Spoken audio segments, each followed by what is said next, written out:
This really is the last call for TLDR Christmas gifts. So if you're struggling for presents, then consider a novelty copy of our book, Brexit the Colouring Book, containing the whole political timeline through 25 beautiful images. If you click the link below, you can get 2 copies for $14.99, so one for you and one for a friend. Anyway, the link's down below and we'd love your support.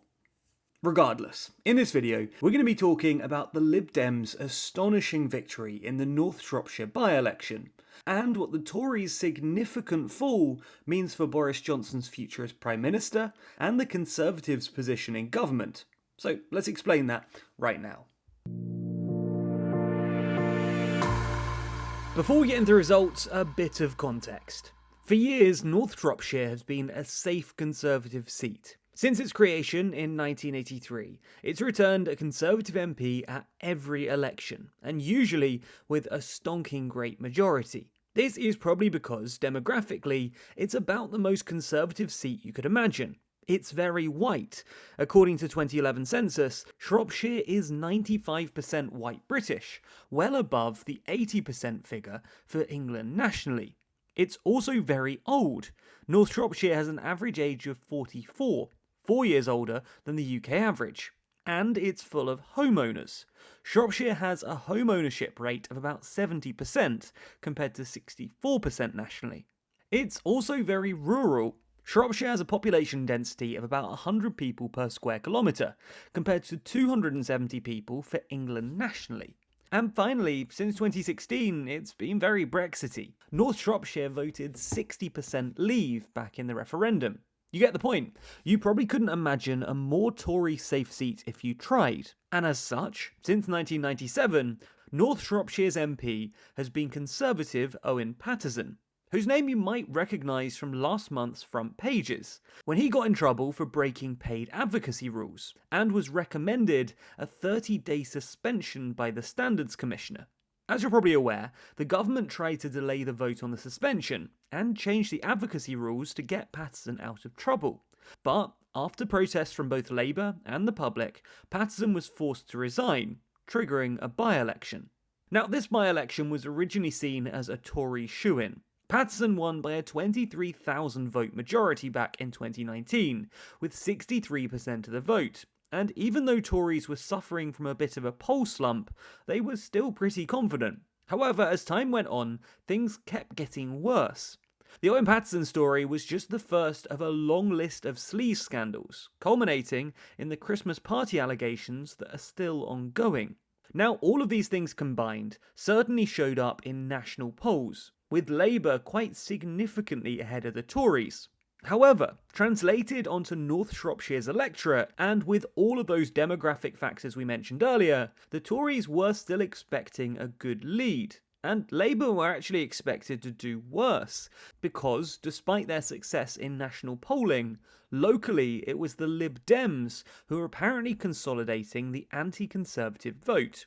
Now, you might be asking, why the Lib Dems instead of Labour, given that they actually came a distant third in the constituency back in 2019? Well, it's because the Lib Dems are the go-to Tory protest vote in by-elections. If you usually vote Tory, but you're not happy with Boris, then your best protest vote is probably the Lib Dems. Politically, they're closer than Labour to the Tories, and they do feel like more of a protest vote, because realistically, we're not going to see a Lib Dem government anytime soon. And the Lib Dems are actually notoriously good at this sort of thing. For those of you who aren't familiar with the ins and outs of British politics, the Lib Dems are by-election ninjas. While they don't usually do particularly well in general elections, mostly because they get squeezed out by the bigger parties, they've got a great volunteer ground game. I mean, just take a look at these pamphlets.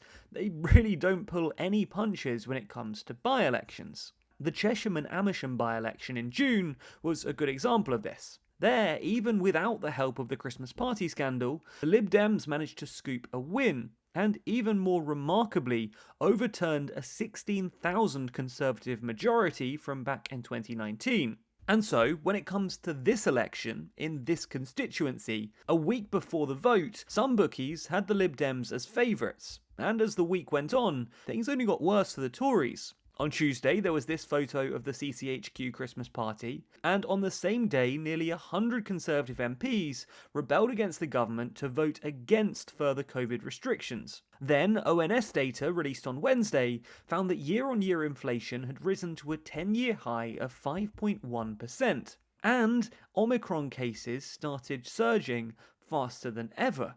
Nonetheless, while things obviously weren't going brilliant for the government, most people, the government included, still assumed that the Conservatives would have a good chance, and if they did lose, that it would be a tight race. But in the end, the results were worse for the Conservatives than even their most pessimistic predictions.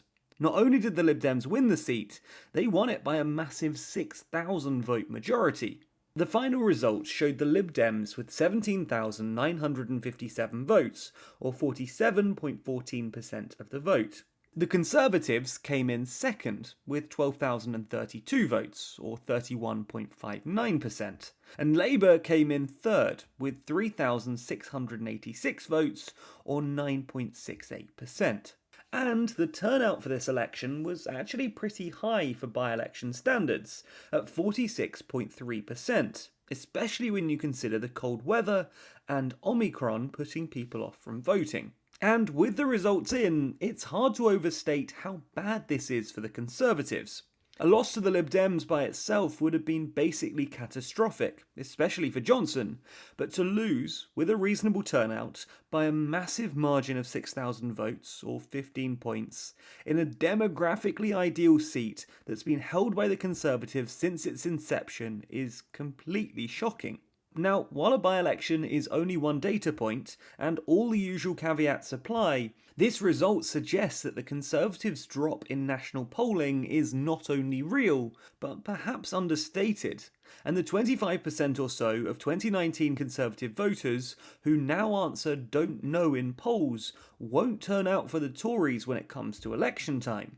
This result is also bad for the Conservatives for a few other reasons. Firstly, it's another example of successful tactical voting. For years, centre-left and left-leaning voters have been frustrated by the fact that Labour, the Greens and Lib Dems all split the left-leaning or anti-Tory vote, leaving the Conservatives to come through the middle and win easily. In recent by-elections, however, we've seen the left-leaning vote consolidate around a single party. In the Cheshire and Amersham by-election, the vote coalesced around the Lib Dems, who won the seat with 57% of the vote, with Labour voters apparently tactically lending their vote to the Lib Dems, as the party most likely to beat the Tories. In Old Bexley and Sidcup, while the Conservatives won the seat, the left-leaning vote coalesced around Labour, who won 31% of the vote, 8% more than in 2019, with the Lib Dem vote evaporating this time from 8% in 2019 to 3% at the by-election. The same thing happened in North Shropshire. Despite the fact that both Labour and the Lib Dems campaigned in the seat, both relying on some dodgy bar charts to convince voters that they were the only legitimate anti-Tory party, voters still coalesced around the Lib Dems. Labour's vote share fell from 22% in 2019, presumably because 2019 Labour voters were lending their votes to the Lib Dems to punish the Conservatives, which is why the Lib Dems rose from 10% in 2019 to 47% yesterday. And it goes without saying, the fact that voters are tactically voting anti-Tory is terrible news for the Conservatives.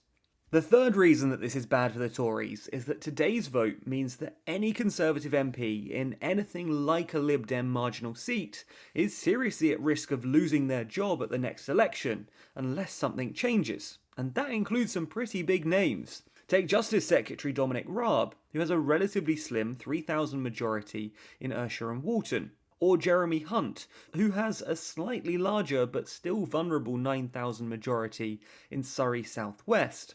Frankly, at this point, Boris Johnson's 7,000 majority over Labour in Uxbridge and South Ruislip looks pretty fragile too, if a 23,000 majority can be overturned. Fourthly, today's result suggests that Brexit is no longer the vote divider it once was. North Shropshire voted 60% Leave, and has now elected an MP from the Party of Remain. Again, this is bad news for the Tories, who have relied on being the home party for Brexiteers for a while now. But with these factors taken into account, what happens now? Well, a no confidence vote in Johnson looks likely. Today, the same day that he's been handed perhaps the worst result at a by-election in modern history, Johnson has also been accused by The Independent of joining in with one of those infamous Christmas parties, apparently telling an attendee that he, quote, deserved a drink for beating back the virus, which is not only, let's be honest, very bad politics, but seems massively ironic today. We don't normally like to make predictions, but from where we're standing, this looks like it could be the end of Boris Johnson. So make sure you're subscribed and ring the bell to be notified if and when that plays out. As I mentioned at the start, this is your last chance to get Christmas gifts from the TLDR store, at least in the UK. So if you want a book or a pin as a stocking filler for the TLDR fan in your life, then now is the time. The link to the store is down below, and a huge thanks to everyone who supported us this Christmas, with your purchases directly helping to fund our reporting. Thank you so much, we really appreciate the support. As I said a moment ago, be sure to subscribe for further updates on this story and others, and a special thanks to our Patreon backers who make videos like this one possible. And if you want to see your name at the end of videos, then you too can back us on Patreon. The link to that is in the description.